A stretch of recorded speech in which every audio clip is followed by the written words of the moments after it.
Hello friends, welcome to our channel लच for success. एक बार फिर से आपका स्वागत करते हैं आपके अपने चैनल लच फॉर सक्सेस में। दोस्तों देखिए, मुग़ल साम्राज्य के इतिहास को हम लगातार सीरीज़ में ला रहे हैं और उसी सीरीज़ को आगे बढ़ाते हुए हम आज शाहजहाँ के बारे में पढ़ेंगे, जो कि जहांगीर का लड़का था। और अगर वीडियो अच्छी लगे, जानकारी अच्छी लगे, तो अपने दोस्तों के साथ इसे लाइक करें, शेयर करें और सब्सक्राइब करें। तो दोस्तों बिना टाइम वेस्ट किए आते हैं अपने पहले क्वेश्चन पे।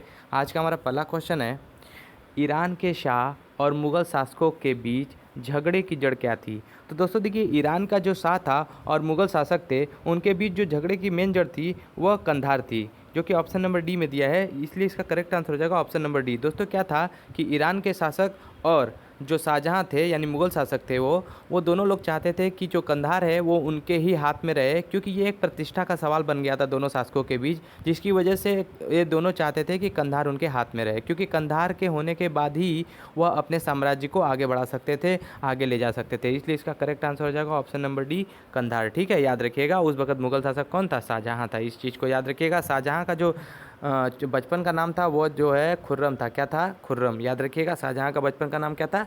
खुर्रम था। और इसका जन्म लाहौर में हुआ था। ठीक है, चलते हैं अपने नेक्स्ट क्वेश्चन पे। नेक्स्ट क्वेश्चन की चर्चा कर लेते हैं। हमारा आज का दूसरा क्वेश्चन है, दूसरे क्वेश्चन की चर्चा कर लेते हैं। देखिए, जो हमारा दूसरा क्वेश्चन आज का है, कंधार के निकल जाने से मुग़ल साम्राज्य को एक बड़ा धक्का पहुंचा। क्योंकि दोस्तों देखिए, कंधार में क्या हुआ था, जब जो हमने बताया कि ईरान के शाह और मुग़ल शासक थे यानी शाहजहाँ, उस वक्त दोनों के बीच जब कंधार को लेकर लड़ाई हुआ, युद्ध हुआ, तो उसमें क्या हुआ कि छोटे तौर पे जो है देखा जाए तो शाहजहाँ की हार होती है, जिसकी वजह से ईरान के शाह के हाथ में कंधार चला जाता है। तो इसके लिए एक बड़ा धक्का पहुंचता है। इसमें से ऑप्शन नंबर 4 आपको दिया जाएगा, चारों ऑप्शन दिया जाएगा। आप बताइएगा इसमें करेक्ट आंसर कौन होगा। ऑप्शन नंबर ए है प्राकृतिक संसाधनों के दृष्टिकोण से, या मध्यवर्ती राज्य क्षेत्र के दृष्टिकोण से, या संचार व्यवस्था के दृष्टिकोण से, या सामरिक महत्व के दृष्टिकोण से। तो दोस्तों देखिए, इसका जो करेक्ट आंसर हो जाएगा वो हो जाएगा हमारा ऑप्शन नंबर डी, सामरिक महत्व के केंद्र के दृष्टिकोण से। क्योंकि देखिए, आपको मैं बता दूं दोस्तों, क्योंकि देखिए कंधार जो था वो मुख्य रूप से एक बफर स्टेट का कार्य करता था। वो भारत और ईरान के बीच एक बफर स्टेट का काम करता था, क्योंकि भारत का जब बंटवारा नहीं हुआ था, पाकिस्तान भी एक साथ था और पाकिस्तान की सीमा ईरान से लगती है, तो इसलिए एक बफर स्टेट का कार्य करता था कंधार। और दोनों लोगों के बीच ये प्रतिष्ठा का सवाल, जैसा कि मैंने पहले बताया, बन चुका था। इसलिए देखिए, ईरान और इंडिया के जो यानी मुग़ल शासक थे, यानी भारत के मुग़ल शासक शाहजहाँ के बीच यह मुख्य रूप से सामरिक महत्व के केंद्र से बहुत ज़्यादा इंपॉर्टेंट था। ठीक है, आते हैं अपने नेक्स्ट क्वेश्चन पे। नेक्स्ट क्वेश्चन की चर्चा कर लेते हैं। आज का हमारा तीसरा क्वेश्चन है, तीसरे क्वेश्चन की चर्चा कर लेते हैं। हमारा तीसरा क्वेश्चन है, बनारस एवं इलाहाबाद के तीर्थ यात्रा कर की संपत्ति के लिए किसने मुग़ल बादशाह के सामने बनारस के पंडित का नेतृत्व किया था। तो दोस्तों ऑप्शन नंबर ए है हरिनाथ, ऑप्शन नंबर बी है कवि हरिराम, ऑप्शन नंबर सी है कविंद्राचार्य, या ऑप्शन नंबर डी है जगन्नाथ। तो दोस्तों देखिए, आपको बताना है कि इसमें से किसने किया था। तो दोस्तों इसका करेक्ट आंसर हो जाएगा ऑप्शन नंबर सी, कविंद्रनाथ। कविंद्रनाथ ही थे जिन्होंने सबसे पहले शाहजहाँ के काल में बनारस और इलाहाबाद के तीर्थ यात्रा करके संपत्ति के लिए बनारस के पंडित का नेतृत्व किया था। और दोस्तों मैं बता दूं कि सरस्वती की उपाधि भी जो है शाहजहाँ ने ही इनको दी थी। कविंद्राचार्य जो शाहजहाँ के एक आश्रित कवि के रूप में जाने जाते थे, और इनकी जो भाषा थी वह ब्रज थी। क्या थी? ब्रज थी। ब्रज और अवधि में यह अक्सर कर अपने लेख लिखा करते थे। इसको याद रखिएगा।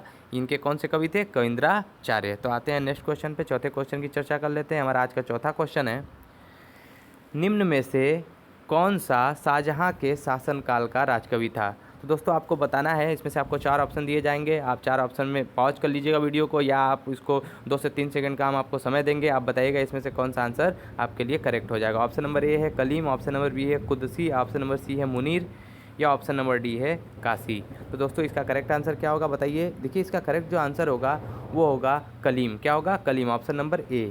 तो इसका correct answer option number A Kalim हो जाएगा, क्योंकि शाहजहाँ ने ईरानी फारसी पद्य शैली के कवि जो थे कलीम को राजकवि के रूप में नियुक्त किया था। और कलीम के अतिरिक्त फारसी कवियों में जैसे बहुत सारे मौलाना कुदसी भी थे, मीर मोहम्मद कासी भी थे, ये व्यक्ति थे, लेकिन जो कलीम थे उनको मुख्य रूप से राजकवि नियुक्त किया गया था शाहजहाँ के काल में। इसको याद रखिएगा, बहुत ज़्यादा इंपॉर्टेंट काम है। इसका सवाल बनता है, ये बार बार एग्जाम में पूछे जाते हैं। और साथ ही साथ मैं एक बात और बता दूँ आपको दोस्तों, कि शाहजहाँ के ही काल को स्थापत्य कला का स्वर्णकाल कहा जाता था। क्या कहा जाता था? स्थापत्य कला का स्वर्णकाल।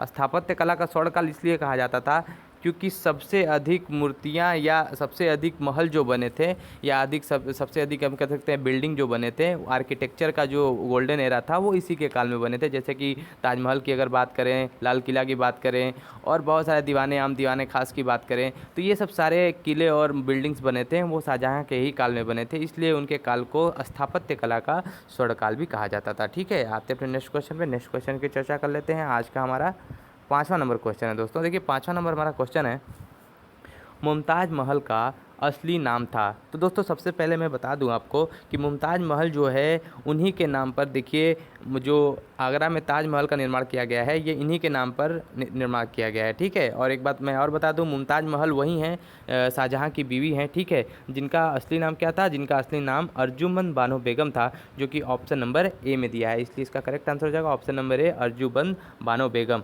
दोस्तों मैं आपको बता दूं कि मुमताज़ महल से ही 14 बच्चे होते हैं, जिनमें कि 7 बच्चे उनके जन्म के समय ही मर जाते हैं, लेकिन 7 बच्चों में एक बच्चा ही रहता है उनका, जो कि इम्पॉर्टेंट अगला ही सुल्तान बनता है, अगला बादशाह बनता है मुगल साम्राज्य में, जिसका नाम औरंगज़ेब होता है। वो मुमताज़ महल का ही लड़का रहता है, इसको याद रखिएगा आप। चलते हैं अपने नेक्स्ट क्वेश्चन पे। नेक्स्ट क्वेश्चन की चर्चा कर लेते हैं। देखिए हमारा आज का 6वां क्वेश्चन है। आज का 6वां क्वेश्चन है, 6वें क्वेश्चन की चर्चा कर लेते हैं। देखिए 6वां क्वेश्चन है, हिंदू तथा ईरानी वास्तुकला के सर्वप्रथम समन्वय हमें देखने को मिलता है। हमें दोस्तों हिंदू तथा ईरानी वास्तुकला के समन्वय कहाँ देखने को मिलता है? ऑप्शन नंबर ए है ताजमहल, ऑप्शन नंबर बी है Lal Qila, option number C है पंचमहल, या ऑप्शन नंबर डी है शेरशाह के मकबरे में। आप बताइए इसका करेक्ट आंसर क्या होगा? तो दोस्तों देखिए सबसे पहले जो हमें ईरानी वास्तुकला और हिंदू वास्तुकला का जो हमें स्वर्णकाल मिलता है या उनका समन्वय मिलता है वो ताजमहल में मिलता है। इसका करेक्ट आंसर हो जाएगा ताजमहल। क्योंकि दोस्तों क्या हुआ था कि देखिए ताजमहल को बनाने में ईरानी वास्तुकला का मेन महत्व था, क्योंकि उनके ही आर्किटेक्चर आए थे ताजमहल को बनाने के लिए, जिनका नाम क्या था, ताजमहल को बनाने वाले का नाम था उस्ताद अहमद लाहौरी। क्या नाम था? उस्ताद अहमद लाहौरी। ठीक है, याद रखिएगा इसको, बहुत ज़्यादा इंपॉर्टेंट क्वेश्चन है, पूछा जाता है ये क्वेश्चन। और एक साथ मैं और बता दूं आपको, उस्ताद ईसा जो थे इनके दोस्तों, ये आर्किटेक्चर थे, मतलब आर्किटेक्ट बनाने वाले। आर्किटेक्ट का मतलब ये कहने का है कि ताजमहल का नक्शा बनाने वाले जो थे वो उस्ताद ईसा थे। कौन थे? उस्ताद ईसा, इसको याद रखिएगा। आते हैं अपने नेक्स्ट क्वेश्चन पे। नेक्स्ट क्वेश्चन की चर्चा कर लेते हैं। देखिए आज का हमारा 7वां नंबर क्वेश्चन है। 7वें क्वेश्चन की चर्चा कर लेते हैं। आज का 7वां क्वेश्चन हमारा है, निम्न में से किस मुगल बादशाह ने दिल्ली का जामा मस्जिद का निर्माण करवाया था? तो दोस्तों देखिए जामा मस्जिद में अक्सर कन्फ्यूजन होता है, 2 जगह की जामा मस्जिद पूछी जाती है एग्जाम में, एक आगरा की जामा मस्जिद पूछी जाती है और एक दिल्ली की मस्जिद पूछी जाती है। याद रखिएगा, एक दिल्ली का पूछा जाता है जामा मस्जिद, एक आगरा का जामा मस्जिद पूछा जाता है। तो इसमें आपको क्या पूछा है? इसमें आपका पूछा है कि दिल्ली में जामा मस्जिद का निर्माण किसने करवाया था? ऑप्शन नंबर ए है शाहजहाँ, ऑप्शन नंबर बी है अकबर, ऑप्शन नंबर सी है जहांगीर, ऑप्शन नंबर डी है औरंगज़ेब। तो दोस्तों देखिए दिल्ली का जो जामा मस्जिद था उसको शाहजहाँ ने बनवाया था। किसने बनवाया था? शाहजहाँ ने, इसलिए इसका करेक्ट आंसर हो जाएगा ऑप्शन नंबर ए शाहजहाँ। और मैं बता दूं आगरा का जो जामा मस्जिद था उसको औरंगज़ेब ने बनवाया था, जो कि शाहजहाँ का लड़का था। ठीक है, हमने बताया कि शाहजहाँ का लड़का था और किसका उसकी माँ का क्या नाम था? अर्जुमंद बानो बेगम, जिनको मुमताज़ महल के नाम से भी जाना जाता है। दोस्तों एक और नाम पूछा जाता है एग्जाम में, मैं और बता दूँ आपको, मेहरुन्निसा, ये भी अक्सर कर नाम पूछा जाता है मेहरुन्निसा। तो मेहरुन्निसा जो थी वो कौन थी बताइए? मेहरुन्निसा जो थी वो थी नूरजहाँ। नूरजहाँ जो है वो मेहरुन्निसा के नाम से जानी जाती थी। और नूरजहाँ किसकी बीवी थी दोस्तों? देखिए नूरजहाँ जो है वो शाहजहाँ के पिता जहांगीर की पत्नी थी। ठीक है दोस्तों, चलिए नेक्स्ट क्वेश्चन पे आ जाते हैं, अपने नेक्स्ट क्वेश्चन की चर्चा कर लेते हैं। आज का हमारा 8वां नंबर क्वेश्चन है। देखिए आज का हमारा 8वां नंबर क्वेश्चन है, दिल्ली के प्रसिद्ध जामा मस्जिद का निर्माण किसने किया था? देखिए दोस्तों अभी हमने आपको पिछले क्वेश्चन में ये बताया था कि जामा मस्जिद का निर्माण किसने कराया था, इसलिए इस क्वेश्चन का आंसर आप कमेंट सेक्शन में हमें बताइएगा। हम आपके कमेंट को देखेंगे और बताइएगा आपको कि कैसे आपको ये वीडियो लग रहा है। कमेंट करके कोई भी सुझाव हो तो आप ज़रूर दीजिएगा। ठीक है, आप इस क्वेश्चन का आंसर में कमेंट सेक्शन में दीजिएगा, हम इसका रिप्लाई आपको ज़रूर करेंगे। ठीक है, आते अपने 9वें क्वेश्चन पर। 9वें क्वेश्चन की चर्चा कर लेते हैं। आज का हमारा 9वां क्वेश्चन है दोस्तों। देखिए आज का हमारा 9वां क्वेश्चन है, निम्नलिखित में से किसने साम्राज्य की राजधानी आगरा से दिल्ली स्थानांतरित की थी? तो दोस्तों देखिए आगरा से दिल्ली स्थानांतरित जो की थी वो सबसे पहले ऑप्शन नंबर ए है, ऑप्शन दे देता हूँ आपको, ऑप्शन नंबर ए है अकबर, ऑप्शन नंबर बी है औरंगजेब, ऑप्शन नंबर सी है जहांगीर, या ऑप्शन नंबर डी है शाहजहाँ। तो दोस्तों देखिए एक आपको बता दूं इसमें जो करेक्ट आंसर हो जाएगा वो हो जाएगा हमारा शाहजहाँ, ऑप्शन नंबर डी। क्योंकि दोस्तों देखिए आगरा में पानी की बहुत ज़्यादा कमी हो रही थी, जिसकी वजह से वहाँ के जो साम्राज्य के लोग थे, जनता थी, वो बहुत ज़्यादा त्रस्त आ चुकी थी पानी की कमी की वजह से। और शाहजहाँ को भी शासनकाल चलाने में पानी की वजह से बहुत ज़्यादा मुसीबत हो रही थी, क्योंकि दोस्तों आगरा जो था वो सबसे कम वर्षा वाला स्थान भी भारत के यूपी में जाना जाता है। इसलिए याद रखिएगा, इसी वजह से आगरा से उन्होंने दिल्ली को राजधानी स्थानांतरित कर दी थी। तो किसने किया था? शाहजहाँ ने किया था, याद रखिएगा। इसलिए करेक्ट आंसर हो जाएगा ऑप्शन नंबर डी, शाहजहाँ। ठीक है, आते हैं अपने नेक्स्ट क्वेश्चन पे। नेक्स्ट क्वेश्चन की चर्चा कर लेते हैं। आज का हमारा 10वां क्वेश्चन है। देखिए हमारा 10वां क्वेश्चन क्या है दोस्तों? देखिए दिल्ली के लाल किले का निर्माण करवाया था। तो दोस्तों देखिए दिल्ली का जो लाल किला था, लाल किला कहाँ पे स्थित है? दिल्ली में स्थित है। ठीक है, और ये किसने बनवाया था? ऑप्शन नंबर ए है अकबर, ऑप्शन नंबर बी है नूरजहाँ, ऑप्शन नंबर सी है शाहजहाँ, या ऑप्शन नंबर डी है जहांगीर। तो दोस्तों आपको करेक्ट आंसर क्या लगता है, आप बताइए। देखिए इसका जो करेक्ट आंसर है वो है शाहजहाँ, क्योंकि दिल्ली का जो लाल किला है वो शाहजहाँ ने ही बनवाया था, जैसे हमने पहले ही आपको बताया। और साथ ही साथ ये भी बताया कि देखिए जो दोस्तों लाल किला के साथ साथ जो वो था क्या, ताजमहल था, वो भी बनवाया गया था। वो बनवाया गया था 1644 से लेकर 1652 के बीच बनाया गया था। ठीक है, याद रखिएगा इस चीज़ को। आते हैं अपने नेक्स्ट क्वेश्चन पे। नेक्स्ट क्वेश्चन की चर्चा कर लेते हैं। आज का हमारा 11वां नंबर क्वेश्चन है। देखिए 11वां नंबर क्वेश्चन क्या है? 11 नंबर दोस्तों आज का क्वेश्चन है, लाल किले का निर्माण का श्रेय का अधिकारी कौन है? तो दोस्तों देखिए यह क्वेश्चन एक बार फिर से आपके सामने रिपीटेड है। आप इस क्वेश्चन का भी आंसर हमें कमेंट सेक्शन में करके बताइएगा। हम जरूर दोस्तों यह वीडियो अगर पूरा आप देख रहे हैं तो ज़रूर आप क्वेश्चन का आंसर दे सकते हैं। आप हमें कमेंट सेक्शन में इसका आंसर करके बताइएगा। चलते हैं अपने नेक्स्ट क्वेश्चन पर। आज का 12वां क्वेश्चन, 12वें क्वेश्चन की चर्चा कर लेते हैं। देखिए 12वां क्वेश्चन है, उपनिषदों का फारसी में अनुवाद किस मुगल सम्राट के शासनकाल में हुआ था? ठीक है दोस्तों, किस मुगल सम्राट के शासनकाल में हुआ था? तो आपको दोस्तों बताना है। ऑप्शन नंबर ए है शाहजहाँ, ऑप्शन नंबर बी है औरंगजेब, ऑप्शन नंबर सी है जहांगीर, या ऑप्शन नंबर डी है अकबर। तो दोस्तों आपको बताना है कि किसके शासनकाल में हुआ था। तो दोस्तों उपनिषदों का जो फारसी में अनुवाद हुआ था वो शाहजहाँ के काल में हुआ था, इसलिए इसका करेक्ट आंसर हो जाएगा ऑप्शन नंबर ए, शाहजहाँ। तो दोस्तों मैं थोड़ा सा बता दूं आपको इसके बारे में। देखिए उपनिषदों का फारसी अनुवाद शाहजहाँ के शासनकाल में, शहजादा जो उनका था दारा शिकोह, क्या नाम था? दारा शिकोह। देखिए दारा शिकोह बहुत ज़्यादा इंपॉर्टेंट है, क्योंकि दारा शिकोह सबसे अधिक पढ़ा लिखा व्यक्ति था, सबसे बड़ा लड़का था शाहजहाँ का। ठीक है, और साथ ही साथ मैं बता दूं इसने ही सिरे अकबर शीर्षक से, कौन से शीर्षक से? सिरे अकबर। इसको याद रखिएगा, बहुत ज़्यादा एग्जाम में पीसीएस में कई बार पूछा है। सिर ए अकबर नाम से इसने बहुत सारे उपनिषदों का फारसी में अनुवाद किया था। ठीक है, इसको याद रखिएगा। चलते हैं अपने नेक्स्ट क्वेश्चन पे। नेक्स्ट क्वेश्चन की चर्चा कर लेते हैं। आज का हमारा 13वां नंबर क्वेश्चन है। देखिए आज का हमारा 13वां नंबर क्वेश्चन है, इनमें से किसे शाहजहाँ ने शाह बुलंद इकबाल की पदवी दी थी? तो दोस्तों आपको बताना है कि शाह बुलंद इकबाल की पदवी किसे दी थी, या शाह बुलंद इकबाल की पदवी किसे दी थी। ऑप्शन नंबर ए है Dara Shikoh, option number B है औरंगजेब, ऑप्शन नंबर सी है सूजा, या ऑप्शन नंबर डी है मुराद। दोस्तों ये चारों उनके बच्चे का नाम है, किनके? शाहजहाँ के। आपको बताना है इसमें सबसे बड़ा लड़का दारा शिकोह है, जैसा कि हमने पिछले क्वेश्चन में आपको बताया था। तो दोस्तों देखिए शाह बुलंद इकबाल की जो पदवी दी गई थी वो सबसे पहले दारा शिकोह को ही दी गई थी, इसलिए इसका करेक्ट आंसर हो जाएगा ऑप्शन नंबर ए। क्योंकि दोस्तों देखिए दारा शिकोह, मैंने बताया आपको कि दारा शिकोह सबसे अधिक पढ़ा लिखा और बहुत ही ज़्यादा विद्वान व्यक्ति था, इसलिए शाहजहाँ ने इसकी वजह से उसको शाह बुलंद इकबाल की पदवी दी थी। ठीक है, आते हैं अपने नेक्स्ट क्वेश्चन पे। नेक्स्ट क्वेश्चन की चर्चा कर लेते हैं। देखिए आज का हमारा 14वां नंबर क्वेश्चन है, दारा शिकोह ने किसके अंतर्गत उपनिषदों को फारसी में अनुवाद किया था? तो दोस्तों अगर आपने हमारे लेक्चर को अच्छे से सुना है, पिछले क्वेश्चन में हमने बताया था आपको कि दारा शिकोह ने एक शीर्षक था जिसका नाम था सिर ए अकबर। क्या नाम था? सिर ए अकबर। सिर ए अकबर नाम से इसने जो है सभी उपनिषदों का फारसी में अनुवाद किया था, इसलिए इसका देखिए करेक्ट आंसर क्या हो जाएगा? इसका करेक्ट आंसर हो जाएगा ऑप्शन नंबर डी, सिर ए अकबर नामक शीर्षक से दारा शिकोह ने सभी उपनिषदों का फारसी में अनुवाद किया था। ठीक है, आ जाते हैं अपने नेक्स्ट क्वेश्चन पे। अगले क्वेश्चन की चर्चा कर लेते हैं। आज का हमारा 15वां नंबर क्वेश्चन है। देखिए दोस्तों आज का हमारा 15वां नंबर क्वेश्चन है, सिर ए अकबर के लेखक थे। तो दोस्तों आपको बताना है कि सिर ए अकबर के लेखक कौन थे। आपको मैं 2 से 3 सेकंड का समय दे रहा हूं, लेकिन दोस्तों अब मैं समय भी नहीं दूंगा, क्योंकि मैंने पहले ही आपको इसका आंसर बता दिया है। ठीक है, इसलिए आप कमेंट सेक्शन में इस क्वेश्चन का भी आंसर बताएंगे। 3 क्वेश्चन का हम आंसर आपके कमेंट सेक्शन में चेक करेंगे।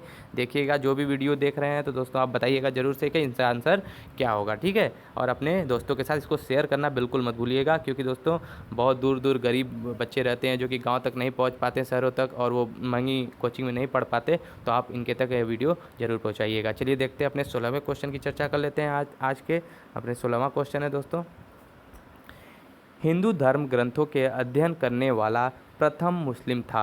तो दोस्तों प्रथम मुस्लिम कौन था जिन्होंने हिंदू धर्म ग्रंथों का अध्ययन किया था? ऑप्शन नंबर ए है अमीर खुसरो, ऑप्शन नंबर बी है अमीर हसन, ऑप्शन नंबर सी है Dara Shikoh, option number D है सूजा या शाह सूजा उसका पूरा नाम है दोस्तों। तो बताइए, देखिए इसका करेक्ट जो आंसर होगा वो होगा दारा शिकोह। कौन होगा? दारा शिकोह। इसका करेक्ट आंसर क्या हो जाएगा? दारा शिकोह, क्योंकि जैसा कि दोस्तों अभी मैंने बताया आपको पिछले क्वेश्चन में कि दारा शिकोह ही था जिन्होंने सबसे पहले उपनिषदों का फारसी में अनुवाद किया था सिरे अकबर नामक शीर्षक से। तो इसलिए इसका करेक्ट आंसर तो दारा शिकोह होगा। तो इसलिए याद रखिएगा कि हिंदू धर्म ग्रंथों का सबसे पहले अध्ययन करने वाला कौन था?